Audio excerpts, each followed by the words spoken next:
Seguimos en Interfaz, gracias por continuar con nosotros y bueno, es fundamental en estos días que estamos dedicando a hacer investigaciones especiales sobre la relación entre la educación y la protección civil, la protección para poder prepararnos para algunos desastres. Es fundamental conocer perfectamente la naturaleza de algunos de estos fenómenos, como lo son los sismos, los que recordamos esta semana. Y para hablar de lo que hace una de las instituciones más importantes de nuestro país respecto a la investigación en este tema, todas las herramientas con las que contamos para poder medir los sismos, para poder estudiarlos. Hoy nos acompaña en el estudio la doctora Xioli Pérez Campos.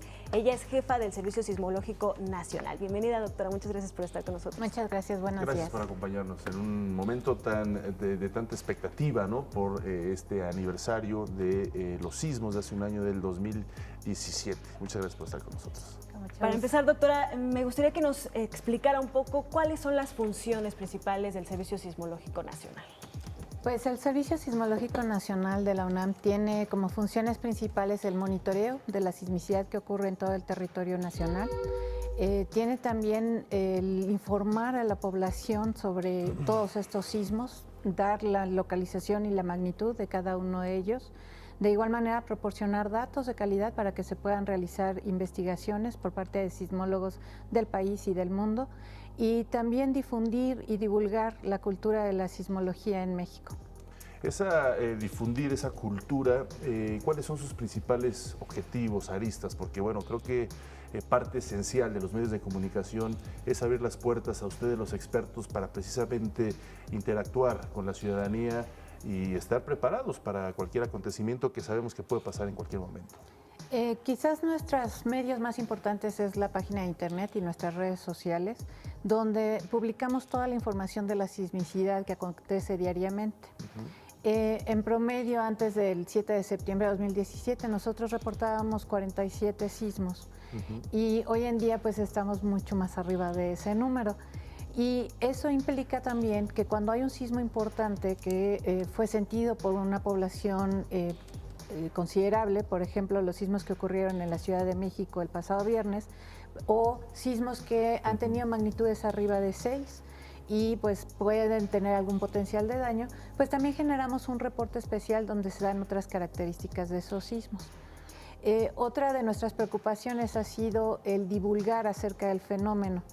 Entonces, desde junio de 2017 comenzamos una serie que la llamamos Platicando con un sismólogo, de tal manera que mensualmente teníamos un encuentro con un sismólogo del Instituto de Geofísica, sobre todo, y hemos tenido algunos otros invitados, y creamos un Facebook Live en la que los asistentes a esa transmisión en vivo podían hacer preguntas sobre sus inquietudes o mitos o lo que quisieran saber, y los sismólogos en el momento les contestaban.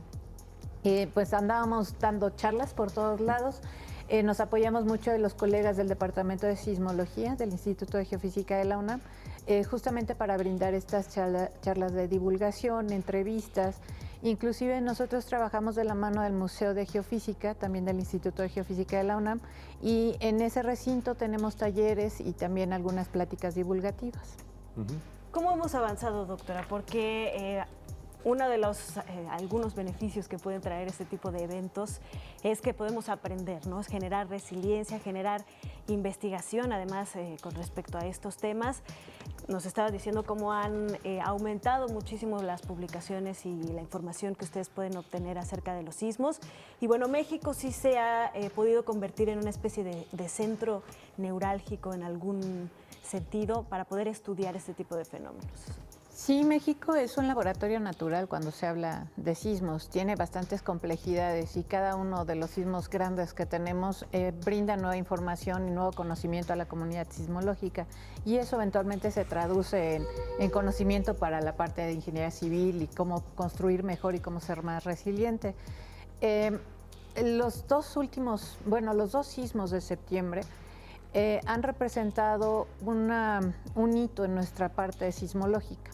Por un lado, el sismo del 7 de septiembre ha sido el más grande que hemos registrado en el país, con una magnitud de 8.2, pero también no solo es el tamaño, sino la cantidad de datos que tenemos.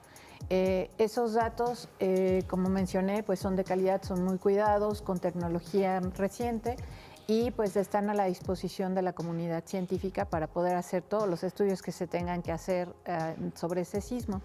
El del 19 de septiembre ocurre en el centro de México y eso lo que nos proporciona es una muy buena cobertura en cuanto a las estaciones. Cuando tenemos un sismo, lo que queremos es tenerlo rodeado de estaciones. En el caso del Golfo de Tehuantepec, pues las estaciones quedan solo de un lado porque pues es donde tenemos continente, del otro lado tenemos mar, entonces solo tenemos cobertura en una dirección. Mientras que el del 19 de septiembre queda en el centro y queda muy rodeado de muchas estaciones. Y esto está siendo pues oro para las investigaciones sismológicas. Si bien hoy en día van muchos estudios que ya se han realizado por investigadores de la UNAM, pero también de otras instituciones mexicanas y del mundo, pues todavía surgirán mucho más resultados. Claro. A ver si podemos platicar un poco sobre esta desmitificación, sobre el tema de los sismos, de si se puede predecir, de si se puede incluso medir o coincidencias, ¿no? Como esta del 17 de septiembre, que fue el mismo día de cuando sucedió en 1985. Este tipo de cuestiones que a veces lamentablemente se esparcen, ¿no? De repente surgen cadenas en redes sociales y se dice, va a temblar no sé qué día, en fin. Todo esto, ¿cómo se debe de aterrizar para que la gente precisamente asuma que esto es una cuestión pues, científica de la naturaleza, ¿no? Parte de nuestra geografía? Pues sí, es parte de la naturaleza y el 19 de septiembre fue una coincidencia. Nosotros los científicos lo que hacemos es tomar las inquietudes de la gente, de la sociedad y tratar de resolver sus dudas y sus problemas basándonos en un método de investigación, no un método científico. Entonces, por ejemplo, el resolver si el que haya ocurrido el 19 de septiembre es una coincidencia o si tiene algún fenómeno detrás, pues ameritó estudios probabilísticos y estudios de modelos diferentes y hoy en día podemos responder a la sociedad de que fue una coincidencia, ¿no? Doctora, permítame hacer una breve pausa, tenemos que ir forzosamente a unos anuncios, a unos comerciales. Vamos y regresamos y seguimos platicando de este interesante tema. Gracias. Una pausa, regresamos, aquí sin Interfaz.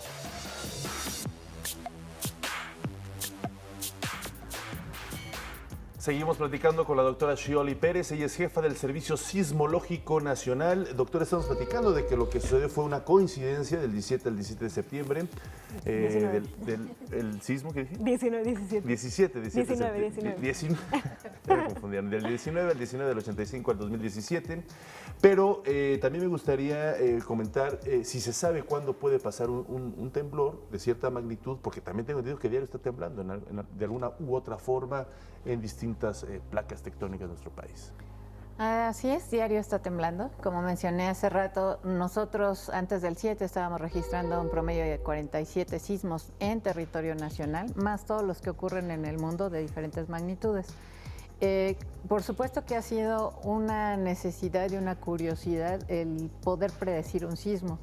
Y ha habido muchísimos esfuerzos científicos muy serios, muy rigurosos en poder predecirlos. Y ha habido de todo tipo de análisis, desde probabilísticos hasta relacionados con animales y con otros fenómenos naturales y con observaciones en el espacio y por todos lados. Hoy en día no hay ningún resultado que nos diga cuándo, dónde y de qué magnitud va a ser el siguiente sismo. Entonces, desafortunadamente, a pesar de todos los esfuerzos que hay, todavía no se puede. Eso no quiere decir que la ciencia, la sismología dedicada a la predicción ya no se esté atacando. En el mundo, en algunos lugares, todavía hay líneas de investigación en ese sentido. Correcto. Pero hoy en día no es posible. Correcto. Creo que es importante destacar que una de las razones por las que no se puede es por la gran cantidad de diferentes variables que componen un sismo, ¿no?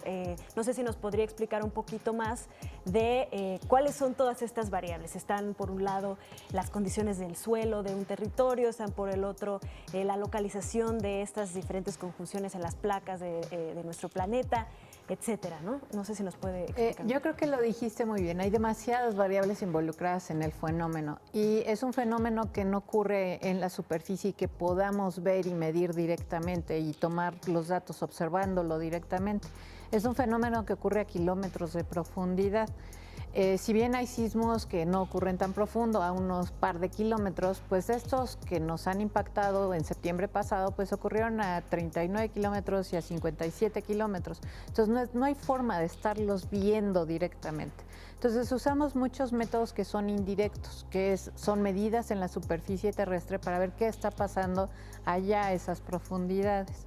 Ahora, cada pedacito de tierra se comporta completamente diferente, ¿no? Entonces, a pesar de que hay zonas muy estudiadas y que entendemos relativamente bien, razonablemente bien, pues la zona vecina se comporta completamente diferente.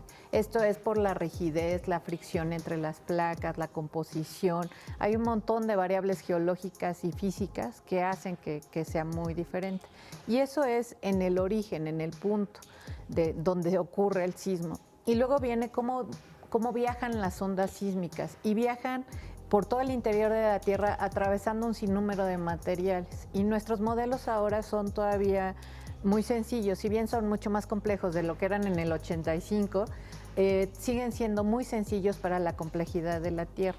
Y llegan a una ciudad como la nuestra, que no es homogénea, que es completamente heterogénea, y de un metro a otro pueden cambiar las condiciones del suelo y las ondas comportarse diferente, con una composición de edificios y de ciudad que tampoco es homogénea. No todos los edificios son parejitos de la misma altura, con la misma planta, sino tienes edificios altos al lado de chaparritos, etcétera, y eso también afecta cómo llegan las ondas, ¿no? Entonces todo el estudio pues es bastante lleno de variables, claro, por todos lados. Y aplicándola, ¿no?, a nuestro territorio, porque siempre es esa zona de Oaxaca, Chiapas, la Ciudad de México, y que por fortuna otros estados pues prácticamente nunca resienten un temblor, o la famosa falla de San Andrés. En ese sentido, ¿cómo está nuestra geología o geografía? Sí, nos podemos ir de sur a norte. Y si nos vamos desde Chiapas hasta Jalisco, a lo largo de la costa del Pacífico, lo que tenemos ahí es el contacto de las placas tectónicas de Cocos y Norteamérica, eso hasta Michoacán. De Michoacán a Jalisco es Ribera y Norteamérica. Esas placas, las placas que están en el océano, se están metiendo por abajo de la placa norteamericana, que es donde ahorita nos encontramos sentados, y a ese fenómeno le llamamos subducción. En esa zona donde hay el contacto entre las placas hay fricción, hay acumulación de esfuerzos, y eventualmente surgen sismos como el del 85, como el de 1932 en Jalisco, Colima, que se deben a ese contacto entre las placas. Pero esas placas de oceánicas se siguen metiendo a profundidad. Por ejemplo, la placa de Cocos aquí en el centro del país la podemos encontrar a unos 250 kilómetros de profundidad. Y esas placas adentro también están sufriendo esfuerzos por su propio peso, porque están siendo empujadas, jaladas, arrastradas. Y entonces, de vez en cuando, en alguna zona que alcanza la fragilidad, pues se rompe y pasa un sismo como el del 7 de septiembre o un sismo como el del 19 de septiembre de 2017. A esos sismos les llamamos intraplaca y quedan mucho más cerca de las poblaciones por estar dentro del continente, acá en la placa sumergida. Hay otra zona donde también se presenta sismicidad importante, que es en todo el centro del país, lo que conocemos como la faja volcánica transmexicana. Esta va de occidente a oriente, va desde Jalisco, Nayarit, hasta Veracruz, ¿no? Los volcanes de Ceboruco, Sangangüey en Nayarit, hasta el pico de Orizaba y Perote y toda esa zona. Entonces, toda esa región está sufriendo esfuerzos. La placa continental también sufre esfuerzos y tiene fallas importantes. Y puede provocar sismos como el que se tuvo en 1912 en la zona de Acambay, en Estado de México. Ese sismo alcanzó una magnitud de 6.9. Entonces, también es una región donde podemos tener sismos importantes, nada más que son mucho menos frecuentes, claro, y los sentimos menos. Y si nos vamos hacia el Golfo de California, ahí tenemos la interacción de Pacífico y Norteamérica, y también se provocan fallas, claro, y tenemos sismos como el de 2010 en Mexicali. Pues así estamos, bueno, así nos tocó vivir con el ingeniero Cristina Pacheco. Lo importante es, yo creo, que la gente conozca estos esfuerzos que se están haciendo en cuanto al estudio y pues derivado de esto la prevención. de los desastres que pueden ocasionarse por estos sismos, y pueden seguirlos en el Sismológico Nacional con toda la información y consultar. Por supuesto que sí. Muchas gracias, doctora. Mucho gusto. Gracias, muchas gracias.